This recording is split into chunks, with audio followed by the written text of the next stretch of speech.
And thank you for attending this exciting event today. My name is Molly Kruckenberg, and I'm the director of the Montana Historical Society. We'd like to begin this afternoon by asking Smokey Rides at the door to provide a blessing.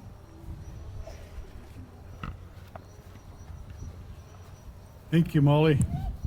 You know, it's always a great day when you see projects like this come about in Montana, because that means that we are a family, we're a community, we work together, we help each other.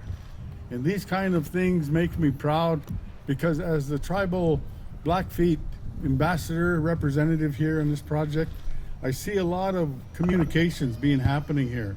A lot of people that are working together to make this a project that when people come to Montana, they'll say, wow, that Montana is a hell of a state. And that's what we want to see. I want to first say that I lit my smudge back here because I didn't want to blow it away and would have a fire probably going on. So it's protected back there. But I just want to sing my praise song, and I want to say a prayer before we get started. Haya spumakit, haya napinatusi, haya spumakinon. Hey, hey, hey, hey, hey, hey, hey, hey, hey, hey, hey, hey, yeah, hey, yeah, hey, hey, hey, hey, hey, hey, hey, hey, hey, hey, hey, yeah, hey, hey, yeah, hey, yeah, hey, Haya spumakit, haya napinatusi, haya isapatapio apostoki okani, haya napinatusi kipataki manakapi bai. We call upon these Holy Spirits, we call upon Creator God to watch over us today, to bless all of us that are here, protecting us, helping us, watching over our families, watching over all of Molly and her staff, the governor and his staff, and all those people that were responsible for this. All of us that are here today, we ask you to watch over our families that are not with us today. We ask those that went on before us to be with us today for our prayers, our ceremony, our song, all of these holy things that we've been given, that they be strong, helping us continue to move forward in a good, healthy way, being a family of Montana, helping us so that our veterans are always with us and always respected in their endeavors that keeps us our freedom and our liberties that we have and we celebrate every day. We ask for those old people that share their knowledge with us so that us young people continue to move forward in a good, holy way, that we continue to watch over us. We watch over our travel so that we travel home later today and help us in a good way, keep us safe and sound. We ask you to watch over all of our Nati Yitipis, all of our Okan, all of our Keistaki, Queenaman, Nati Yitipis, Ukusiks. Ask all of them to protect them. Their prayers are always strong throughout the day. Help those that are sick, those in the hospital. Help them get well. Those that have these dreaded diseases that come upon us recently, we ask you to get rid of those things. Help us so that we continue to be strong in family, helping us along our way. Hayo nexpumakinan napios and the Sedawatiman, Misuma Peter Peets and Gomitani. Just a short note. This beam came to Browning a couple weeks ago. And on this end of it, I put a black stripe around the whole thing and a red stripe of our holy paint. In our way, when we capture the enemy, we sing our songs, our praise songs, our victory songs, and we paint that to show that we've captured this beam as an enemy, and now we control it in our realm of what we call spirituality, our way of life. And so this beam, when it goes up there, it'll have that blessing on it. And with that, I thank each and every one of you for allowing me to be here. I thank all of the representatives that you see before us here. I thank them also for being there. And by the way, if you ever get up to Glacier National Park, God's country, that's where I live. Thank you.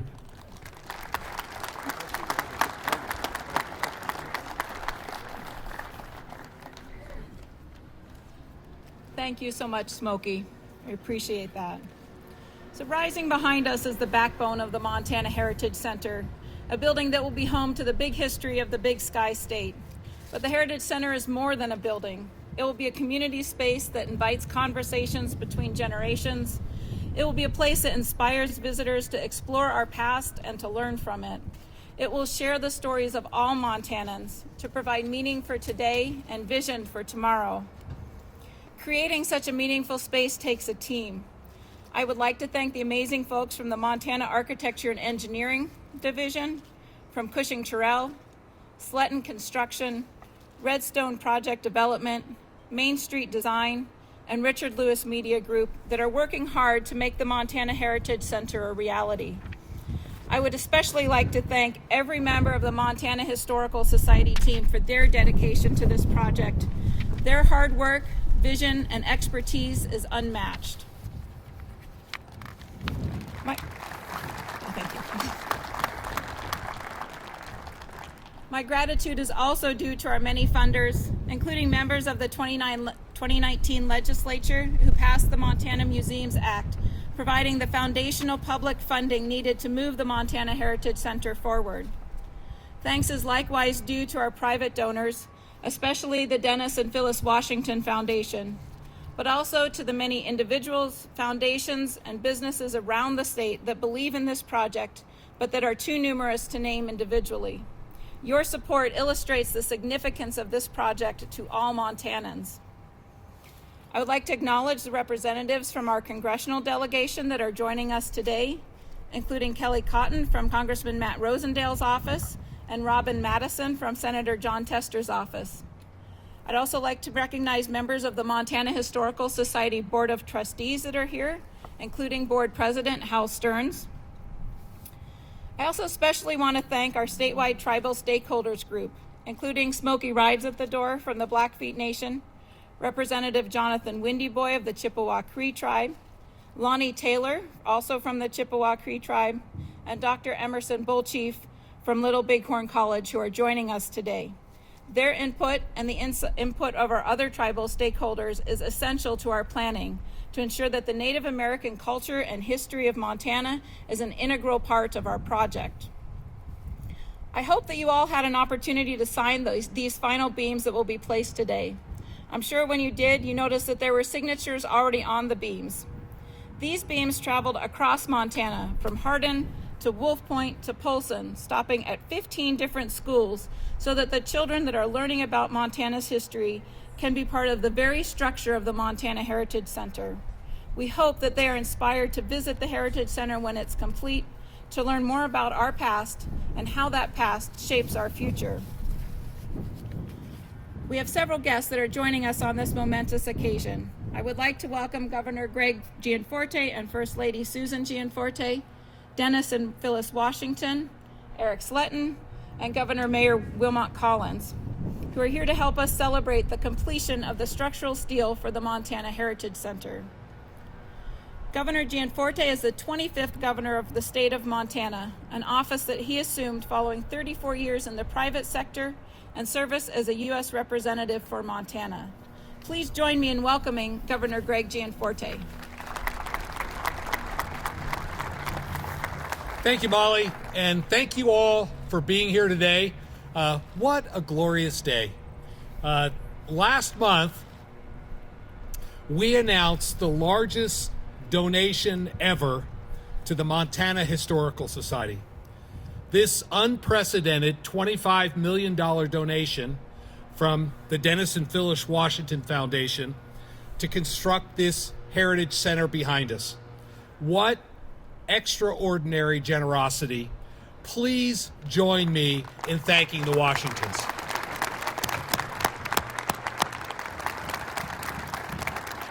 Thanks to their generosity and the hard work of many, what's behind us will one day be a place for all people to visit, to learn, and to share in Montana's history. From Montana's first peoples to Lewis and Clark's famed journey up the Missouri and through Montana, to Montana's statehood, to Jeanette Rankin's ceiling-shattering election to Congress, this 66,000 square foot center will tell the story of Montana. The good, the not so good, the triumphs, the challenges. As we all know, the story of Montana is long from over. Each time I meet with young Montanans, I'm reminded of how bright our future truly is. There will be more trailblazers, more triumphs, and more successes. There'll also be more challenges and trials, but we'll weather them just as we have the ones in the past, with neighbors helping neighbors. That's the way we do it here in Montana. Before I turn it over to our honored guest and the real man of the hour, I'd like to offer a word of encouragement to the team at Sletten working on this project. You've put in long hours, and there's a few hours left to get this done. As you frame the walls, hang the windows, lay the floors, please know how important the work is you are doing here to preserving the history of Montana. You're doing a great job, and the state of Montana is grateful for your work. So, yes, please. Can the people with Sletten Construction or the subs on the project just raise your hands so we can recognize them? There they are.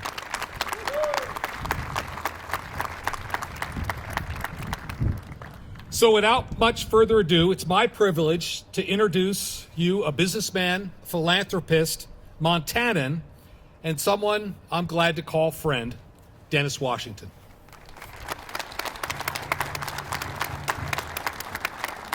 Thanks for the nice introduction. Before I get going here, I gotta get this a little taller.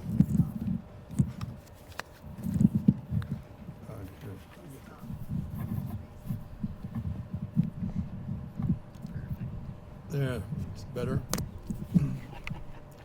I want to give a little shout out to the governor and tell you the real story here. Mike Halligan, who is the executive director of our foundation, approached me and with this idea about this heritage center. My wife and I have been very fortunate to be we're kind of example of the old great American success story, and only in America. But we have a significant foundation, and we concentrate more on education for need-based scholarships, hospitals, things like this, and never involved in a museum. And so Mike came with this, and he said, you ought to think about this. And I did, and I didn't really think too much about it. And then he said, you know, Molly, the executive director of the museum, would like to meet with you. So flew down, and we talked about it, and I got thinking about it. And they were asking $5 million, this was the deal. And so after hearing about it, I got kind of enthused about it. And I had never really thought about me being involved in any history of Montana. I mean, a guy that started out with nothing here, and then I got thinking about it, but I never thought at all about it when I was building a career. And we bought Anaconda, we bought the railroads, and for over 30 years we were involved in the history of Montana and the mining and the railroads. So I said to Molly, I said, Molly, that's not enough. So I said, I tell you, we're going to give you double that. And then all of a sudden she said, well, the governor don't think that's right. And, you know, he said he wants to have a person like you involved more. And the bottom line was, with his persistence, and I've worked with governors back to Anderson. I was a great friend of Tim Babcock's. You know, I'll be 88. I've been around a while. But he flew down and talked with me. But anyway, we wound up making a significant donation here, and we're very proud of it. And the more we got looking at it, the more I wanted to be involved in it. And today, our first trip here, I was very impressed. When I looked up at this building, I didn't really know that it was going to be the scope of what it really is. And but we will, with the help of Burlington Northern, we're going to make this the best display. Trust me on this one, and the team will make this the best display in America. And it will.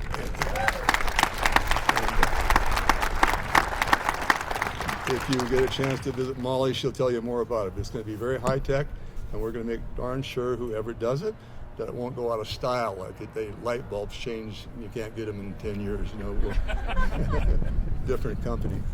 But you know, coming here today, I met people that old memories come back to you. I lived in Helmet for quite a while. I believe I was 26 years old, and I was just made vice president of King McLaughlin. We're the biggest contractor in the state, and I'd already done several interstates, and they said, boy, we got one for you now, and that was Wolf Creek Canyon. And it was the toughest half-mile road ever built in Montana. We had 700-foot cuts this high, highway, all the communication wires, a railroad, and a river. And so we had to blast all this rock and get it out there. And we would, if we were an hour late, we'd get calls from the railroad. We'd get calls from the governor about, you got to keep this highway open. You can't be violating your agreement. And as I started the project, I was living up there, and I was sleeping in my pickup a lot. And I saw that a fellow named John Bacchus, they had the big Sebin Ranch up there. And I went to John first and asked him if I could build a shop here, and we would donate this equipment shop to their ranch when we left. And we became very, very, very close friends through the years. And they even set a little cabin in their property where I called that was my little bunkhouse where they fed me, and we drank together and had a great time. And today I meet his son. Not young John's not so young no more, but I see now where his son's going to probably take over the ranch. And then I meet Erik Sletten today. And Erik Sletten, Bob Sletten, was a great friend of mine. We used to hang out at the Colonial Club, and I remember one day we were sitting there, we were both very active in the AGC. And we were sitting there in the Colonial Club one day, and in walks Richard Nixon. And we're just sitting around there, and walks in, he was running for president. He just shakes all of our hand and he leaves, you know. But I have a lot of fond memories about, especially that job. That job used to haunt me because you couldn't see the equipment working up there 700 feet. So you had two-way radios. And I was talking to an engineer named Dick Poole, project engineer, and he had about 50 feet away, he had a Suburban truck. And the highway's all closed, nobody's there, and the equipment, you can't see it. And all of a sudden, this big boulder hits this Suburban and just sends it out in the air. And I could tell you a lot about things that we had damaged building that project. And I'll never forget the old guy that we worked for. He was the biggest business guy, I think, in the state, Jay McLaughlin. And he visited the project twice. And there was a little restaurant down there, so I got the superintendents in the job, and we all sat, about 6 of us had lunch with him, and we played the numbers game for the lunch. And he was a Scotsman, and he was so damn mad because he lost, and no matter who lost, he was paying for it. But see if I've said everything I want to say here. But with the, I was talking the other day to Matt Rose, who was chairman of BN for a long time, and he's one of my trustees. And he's gonna help. Greg Abel, who's the head of Buffett's, gonna help, and Molly's gonna help with her team. But we're gonna get this job done, and we're just very proud to be here. And then I just, like I say, I never dreamed that I would be a part of the history of Montana, but it's true, and I like it. Thank you very much.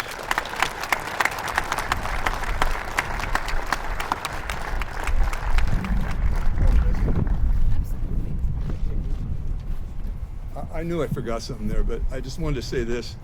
Molly's job is not done yet. They still have to, there's been overruns, everything else, and they still have ways to go in the fundraising.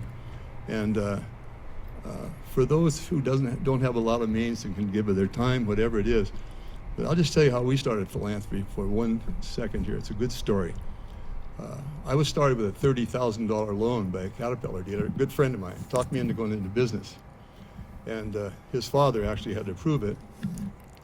And so we'd been in business for about 2 years, and we were just scraping by. We didn't even have an indoor bathroom. And I don't want to be too sad here, but anyway, we were doing okay, and I get a call from Mr. Gallagher. And I go, wow, what's he want? I just don't know. Am I late on something? And so I go see him, and he's a very nice man. And he said, asked me how I was doing, all this kind of stuff. And then he says, Dennis, what I really called you for, I'm head of the community hospital here. And I thought, oh. And he says, here for $25,000. I go, oh, that was a lot of money, man. And you can name a room after you. And I have to give him whatever he asked me. And I took a breath, and he said, no, I can see how you're feeling, Dennis, but relax. He says, you can give $5,000 a year for 5 years, and it will make no difference in your life, whether you're successful, whatever it is. And so I've always felt the moral of that story is that sometimes we wait too long to start giving in our life. And this can be anything, not just the museum. I'm talking about yourself, just helping out different things, which a lot of you I'm sure do. But you find out that giving, the governor, he's a very generous person. And but if you don't give, you don't get the joy of giving. And believe me, you're the one that gets cheated at the end. So all of you here, I can just say, think about philanthropy of your time, giving up your time, or whatever you can do. And if you know if anybody's got any money that's around anywhere else, this is a great project. Thanks.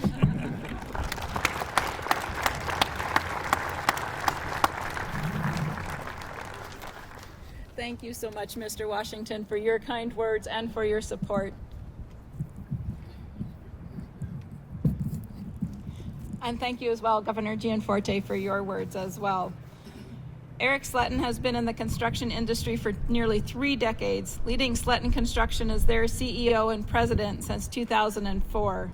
And we are pleased to be working with Sletten Construction on the construction of the Montana Heritage Center. Please join me in welcoming Erik.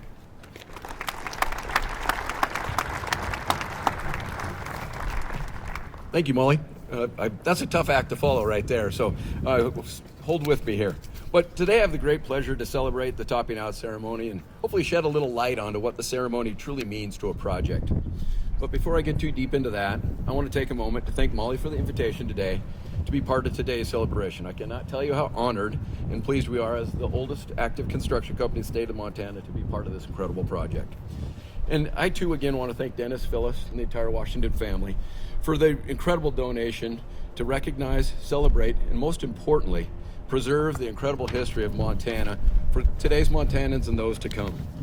I would also be remiss if I didn't thank Governor Gianforte and First Lady Susan for the time and service that they put into the state of Montana. As you get to know them, you truly understand that the state of Montana elected a team. So thanks. These thank yous and the acknowledgements are a great way to transition to the significance of the topping out ceremony. As the topping out ceremony is about thanks and recognition. On projects, we typically recognize 3 milestones in the evolution of a build, and they all have such significance in the life of the project. At the beginning, we celebrate the groundbreaking. This is always filled with such anticipation, excitement, and enthusiasm for the work that lies ahead. Then at the end of the project, we do the ribbon cutting. This is again a time filled with much excitement, but a different kind of excitement. Quite possibly is also filled with a sense of relief. We got through that one.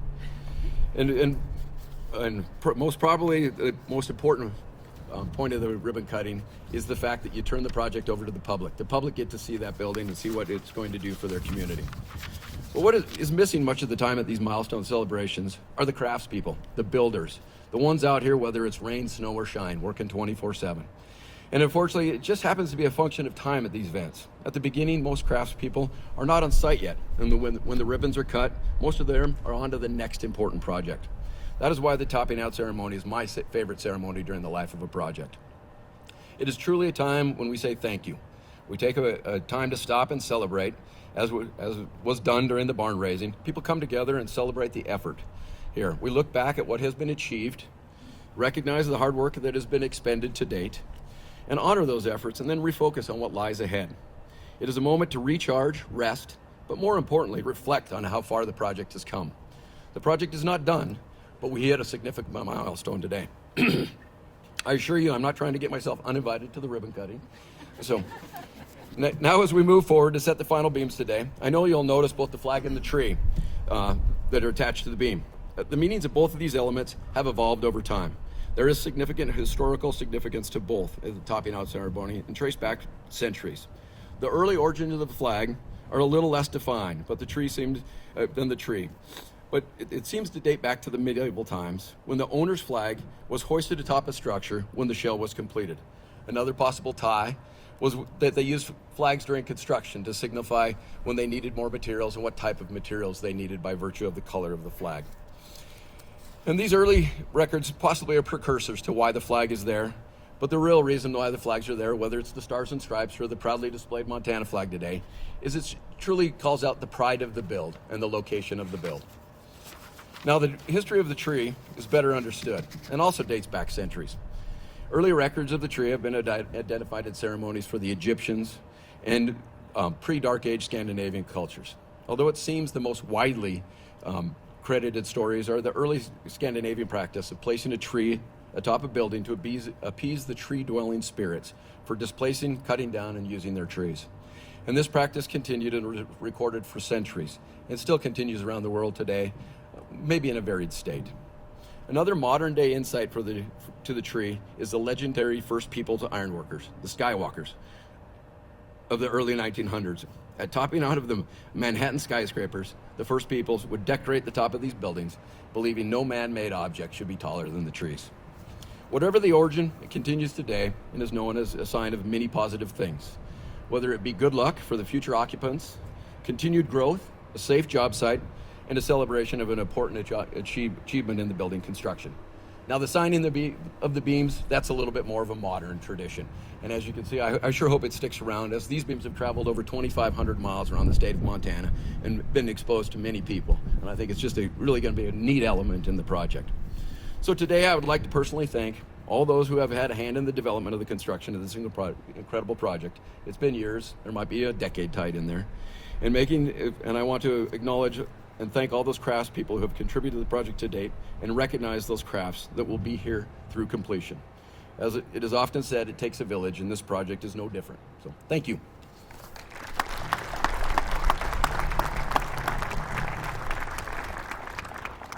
Thank you, Erik, for your comments.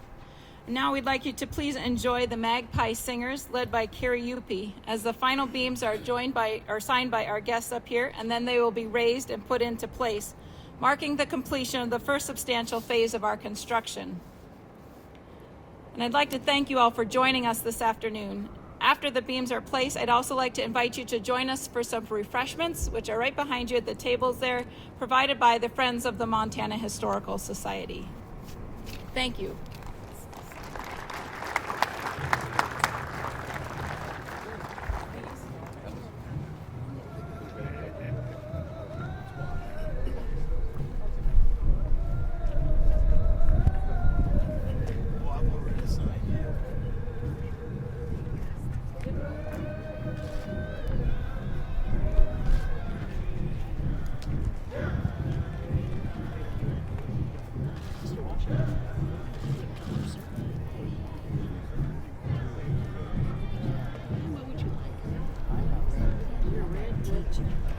Oh.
Again, I thank you all for coming. Please do help yourself to some cookies and coffee and refreshments as the beams are put into place.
Am I on your way?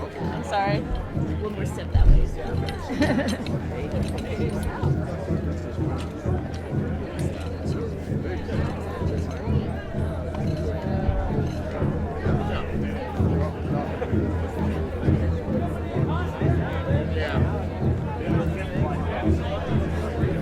We'll have to look at your pictures and some out of here.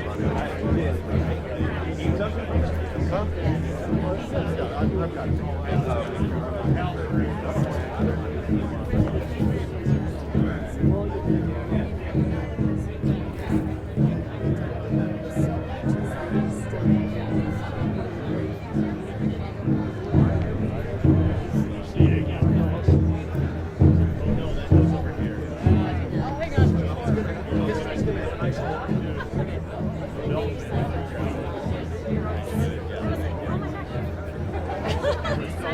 Make sure you see. Do I dare push to get closer? Do I dare push?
Figure that one out. You gonna grab her?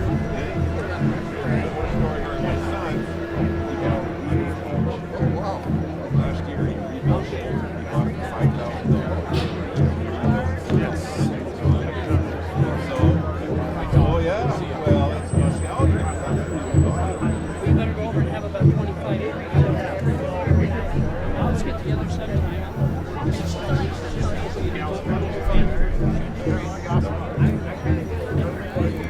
Yeah.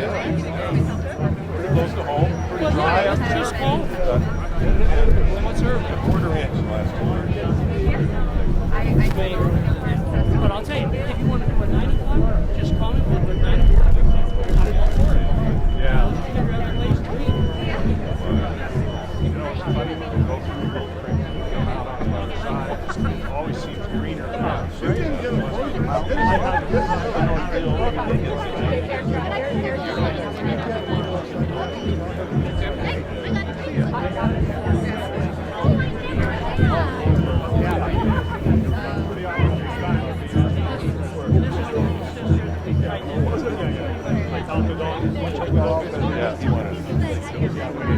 Maybe change it in front.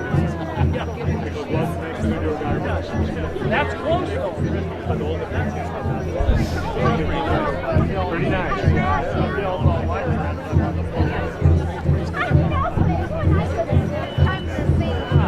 Yeah, he called, he's down at my folks' house. Yeah, quite a bit in the summertime. He called that the restaurant the Pine.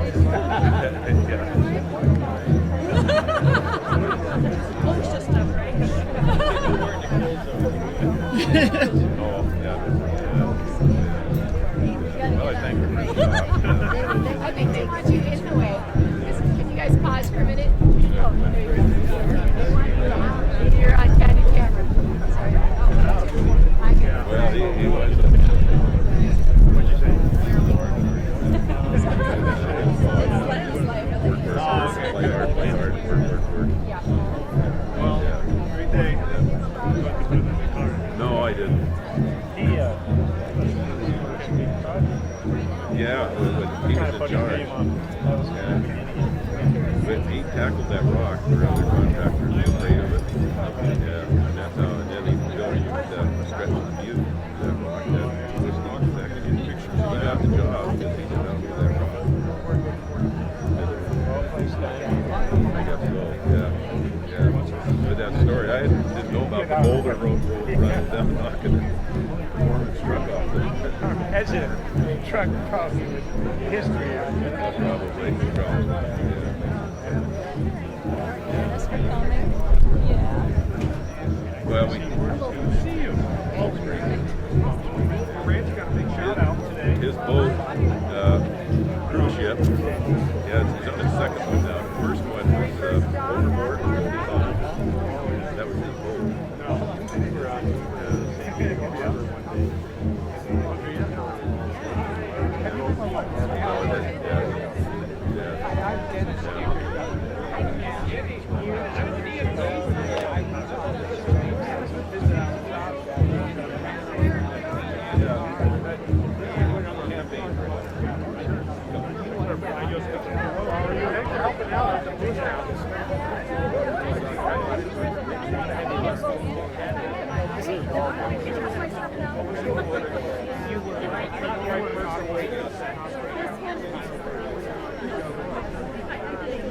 I always wondered.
Still a little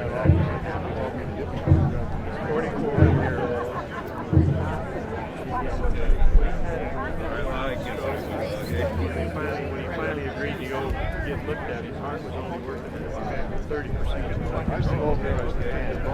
They ended up giving him a defibrillator.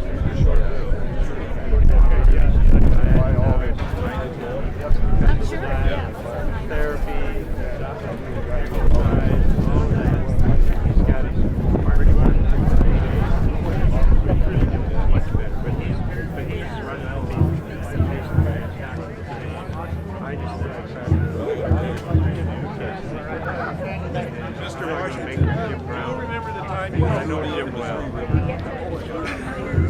You remember that? Yeah.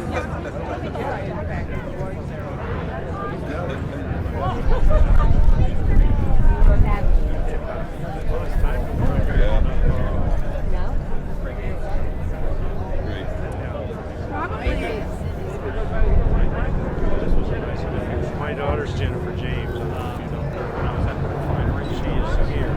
She's the liaison between us and the state. This project you made and the barrel Yeah. Canada. How are you? I didn't see you in the audience. Cost $5 to there. get from Gulf of Mexico.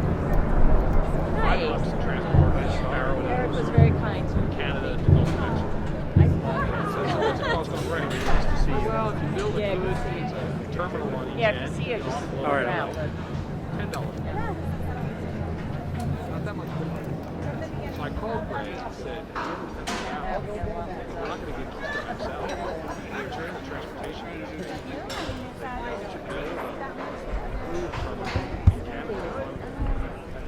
Close to a onboarding thing for a pipeline. I was applied Business hard opportunity. and most of all. We're not going to get Keystone XL, but I think you can permit Work out with them. terminal one in the U.S. without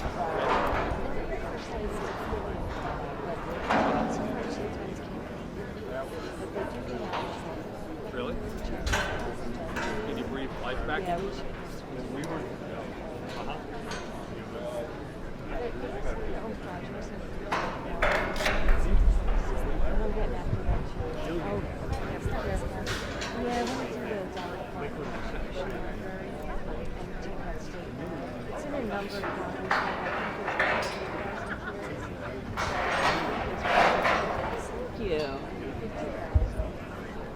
Thank you. Kids 0 to 5 get a book a month.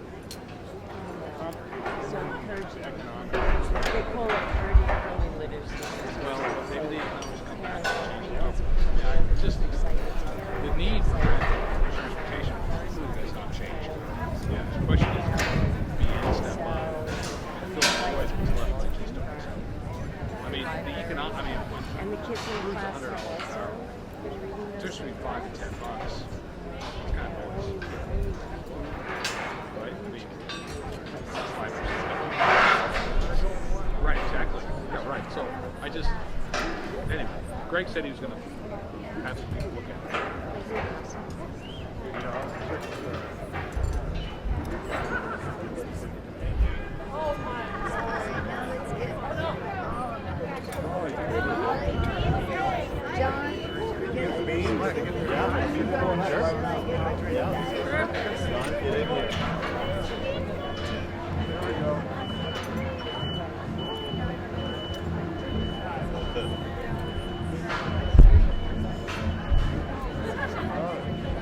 Governor, yes, let's get the governor.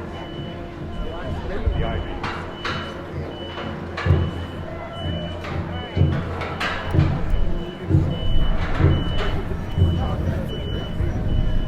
Hi, Mike. Hey, Governor. Oh,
those are the ones. Are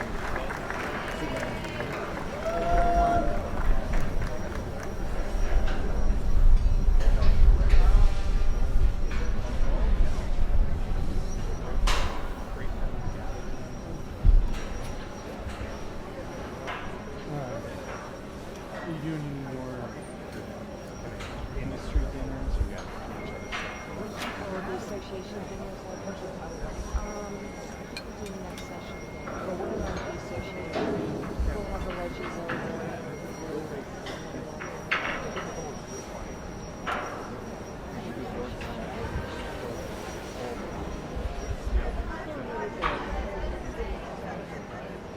Yeah, I've heard. I wasn't able to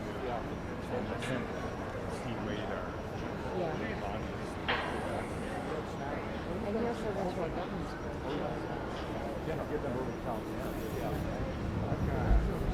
Well, as long as he can represent your interests. You know, it's just it's a chance to give input to Greg.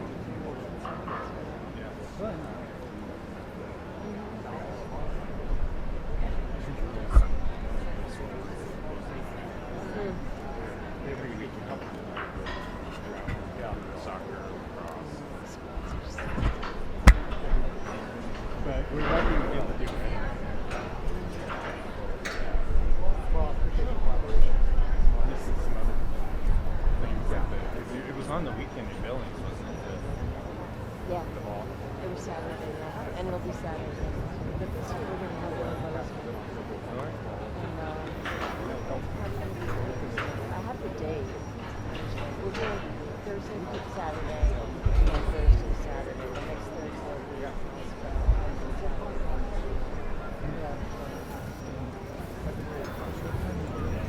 It's December. Yeah, it'll be like second, probably the second. I know, enough time for Christmas. Might even be the first. But yeah, no, we right after. I grew up and I commend actually the raising $1.5 million for the governor's bill.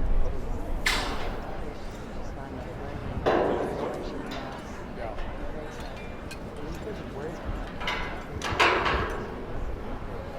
I set up a nonprofit. First lady nonprofit. That's where the ball money goes. Yeah, I raised like $400,000 last year. In the first two net, I think I raised $5.25.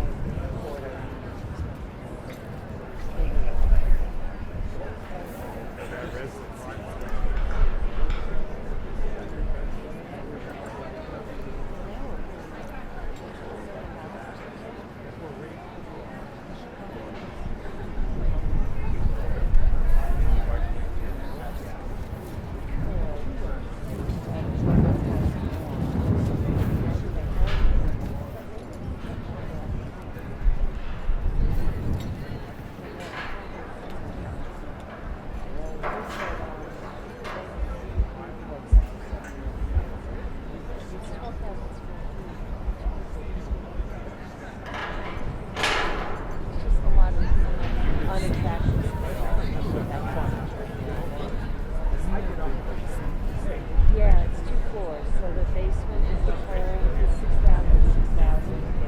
and then the basement is more.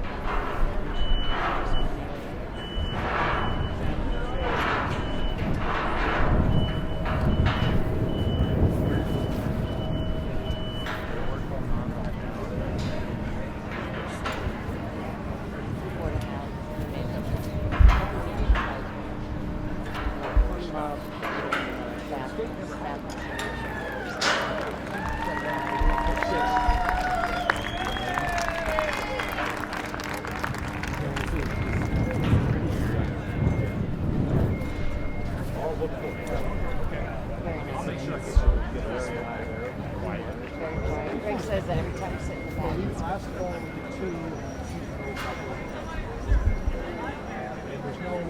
Oh yeah, I'm hoping to raise it. Sounds doable. Yeah, it's not political. We do have an auction or anything. It's dinner, you visit friends, Greg says a prayer, thanks everyone for being there. watching the I say London. foundations, first lady initiative. What are you going to do?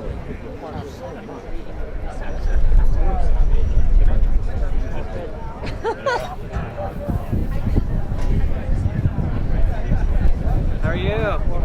Good. Are you live? Yeah.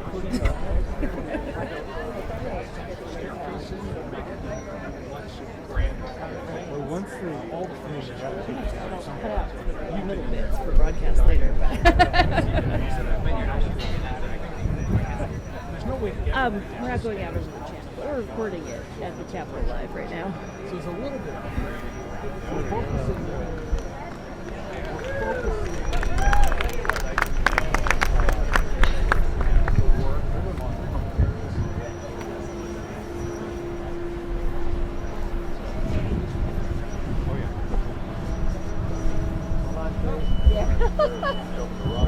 I'm good. Back. Yeah.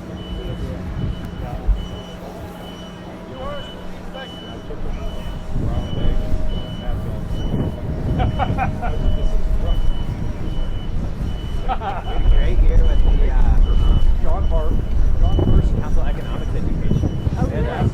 39 letters students.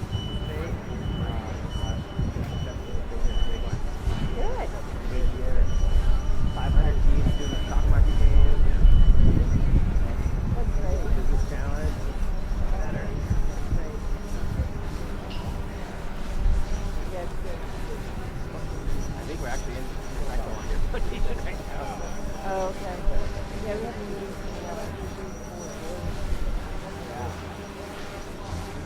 The team's great. Yeah, we really like. You enjoy your time. I really like how she's teaching people earlier on talking about how to client. Yeah. The training. Yes. Yeah, no, they do hold training classes for the board and executive directors and stuff. Like, where were you 2 years ago? I could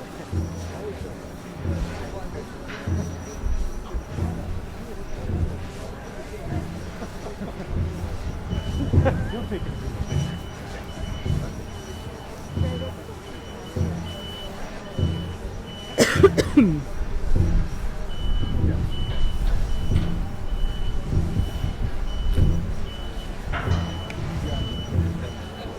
Oh yeah.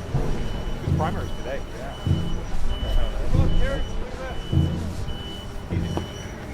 He has a wacko. What's happened? Very little. Yeah. So, like, Idaho, the governor, lieutenant governor, come back. So whenever Brad Wilson, she's up to take part in it, but she's running. Yeah, I gotta go in first. There's the executive order. Yes,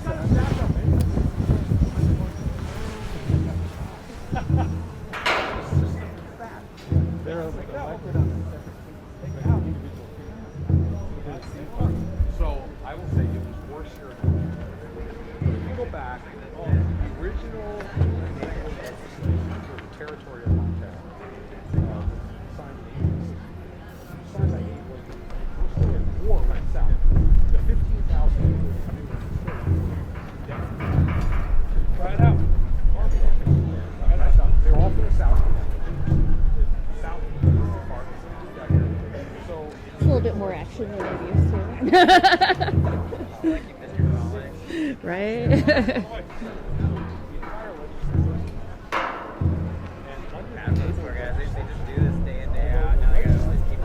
I know.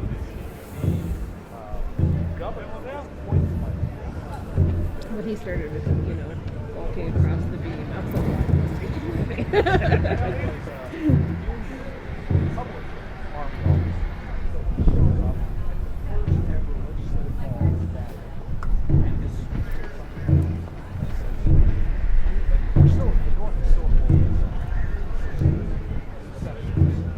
the only reason you fought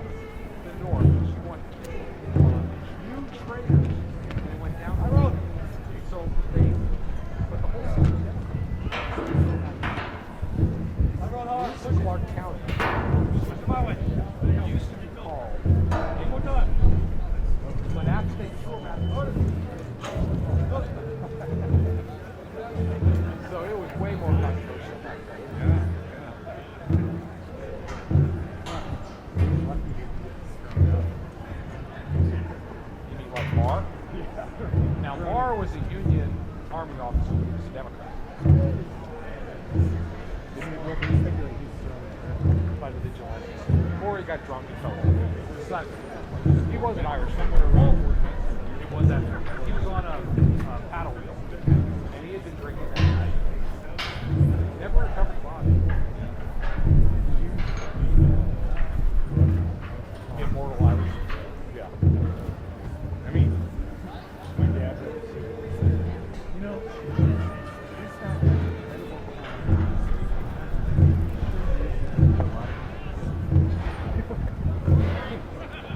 people, all those New York